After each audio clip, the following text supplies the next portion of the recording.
This is our review of my Peugeot Colibri folding bike. So actually, I don't know kung folding talaga siya, pero ang nagpo-fold lang dito itong stem, itong ano niya, no, head post niya. So but it's portable. Tapos ang nakita ko dito, it has these two things here.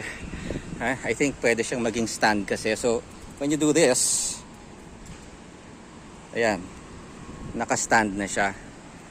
Tapos pag finold mo pa to, dito yan, no?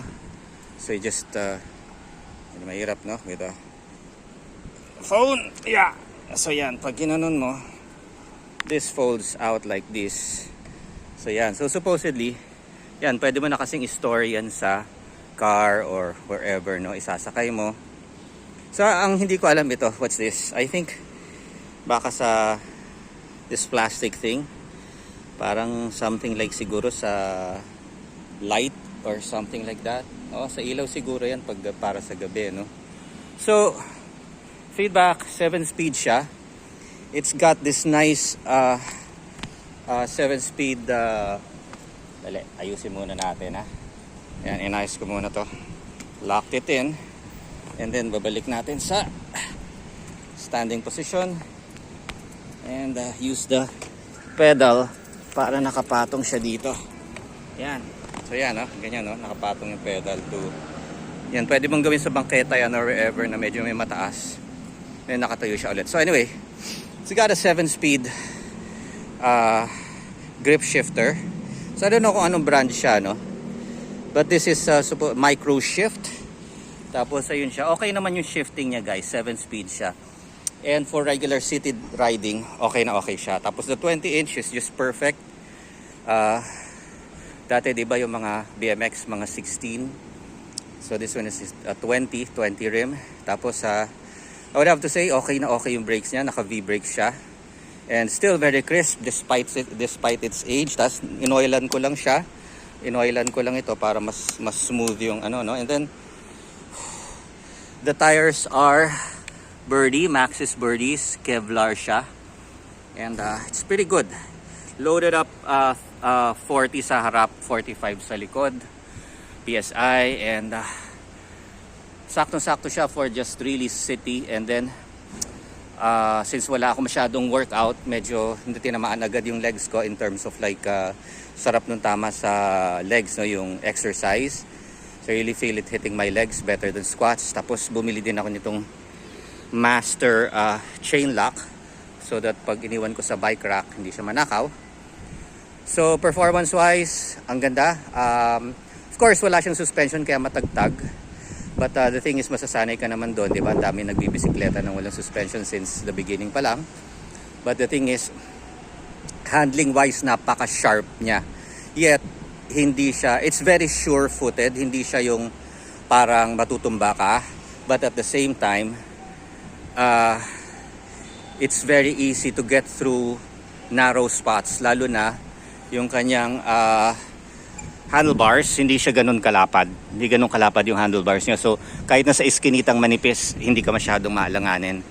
So also I changed the seat there because dati the brown one masyado makitid and it was hurting my prostate. So pag pipili kayo ng seat, you may wanna choose yung similar sa ganito na wide yung dito sa butt part, and then adjust mo na lang yung angle niya, no, yung angle niyang pag ganon, okay, forward.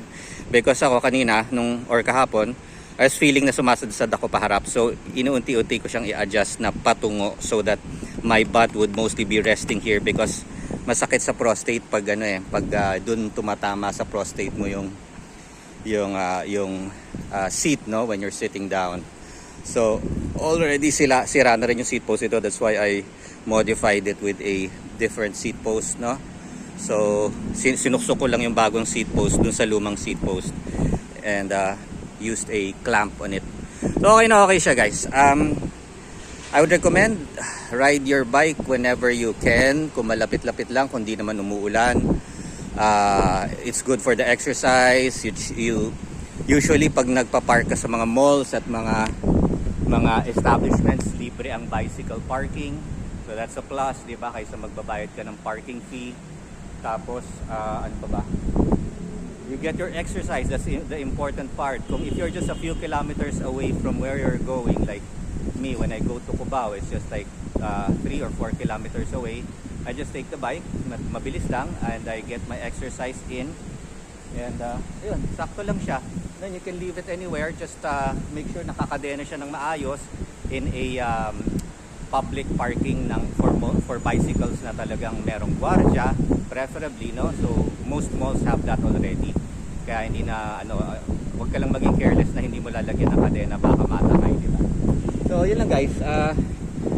So far good na goods ako dito sa aking Peugeot Colibri, and binili ko to surplus back in 2018, 2019 I think.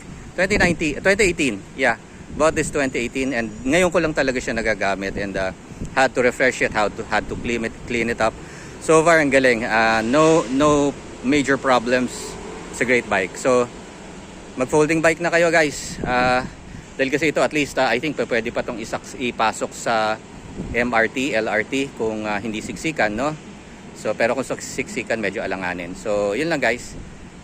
Thank you very much, and I hope you liked my review. By the way, nga pala, lalagyan ko to ng bala kong lagyan ito ng, besides the electric, gusto ko siya magkaroon ng pedal assist so that I have the option na kung matindi yung ahunan, pwede akong mag pedal assist, and medyo makakalayo ako, like I can go to Makati for work or for meetings, di ba?